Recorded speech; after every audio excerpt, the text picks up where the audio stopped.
At the end of the day, what was your intention? Why so many people surrender their sovereignty? I did this because I was working for him. I did this because of what she did to me. And then someone says, but what would you have done if you weren't working for him? What would you have done if she didn't do that to you? And most people's answer is, I don't know. And that's the most important question. What would you do? What are your values? When I was a journalist, I was asked for a very high profile publication to go and interview a huge artist. And what underpinned that interview was one or two questions, which I know the artist would have hated, and also I didn't care for as a fan of that artist. It was very seedy, sordid questions they want me to ask. And I really had to wrestle with so many different things. Yes, I appreciate this opportunity to be on working for like a highly recognized British publication. Yes, this artist is iconic. And if I don't ask these questions, I don't get the gig. So I did ask the questions, and I buried that question in amongst loads of really great questions, but I saw the hurt that it caused. I also then buried that answer in a 4-page article, and then the editor exercised his power to eventually move it up the article. And then when I refused to write it the way he wanted, he wrote the first paragraph of my feature. And that was the last feature I wrote for a big publication. I quit. And that pretty much ended the ascension of my career as a journalist. But I can look back on that and say I learned something. And as much as it hurt to write that story and have her upset by what I wrote or what I sanctioned, I learned a lesson which has stayed with me for the rest of my life.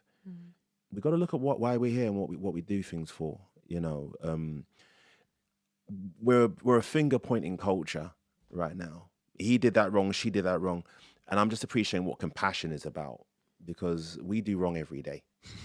We're constantly accusing other people of it. We're doing wrong every day. I did a talk on toxic masculinity, and I just found it was impossible to criticize people without checking yourself first. And so many people, I call it the ricochet room, because every time someone fired a shot at somebody, it hit them back.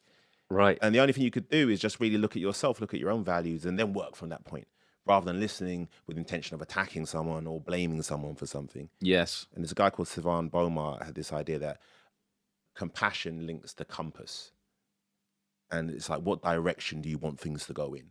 And that's my interest. When I look at my life, I'm like, I try and pick projects that, as a compass, guide me towards a truth and something that I want people to feel connected and feel whole. And I'll pick any project that is that. If it's hip hop, great. If it's Internet Citizens, great. If it's doing my own project, BMT, Black Man Time, great.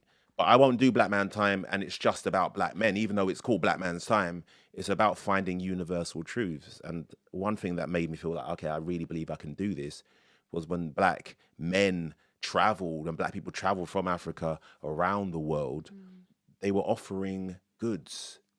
They traveled with something. And that's what I think life's about. It's like travel, but offer something to trade. Give somebody something they want. Yes. So it's not about I'm black giving you something. It's no, I'm from somewhere you've never been with something you want. Let's exchange. And that to me is like, okay, that's quite liberating. It means I can include everyone in my events and my conversations. We do that naturally with Internet Citizens. Yeah. And I think as a teacher, Effie does that naturally anyways. Like whenever we jump on stage, whether it's 100 people at Google HQ or we're at a school where there is literally one black child in the audience, you know, we never ever leave there without taking on that role of connecting everyone together. Seriously.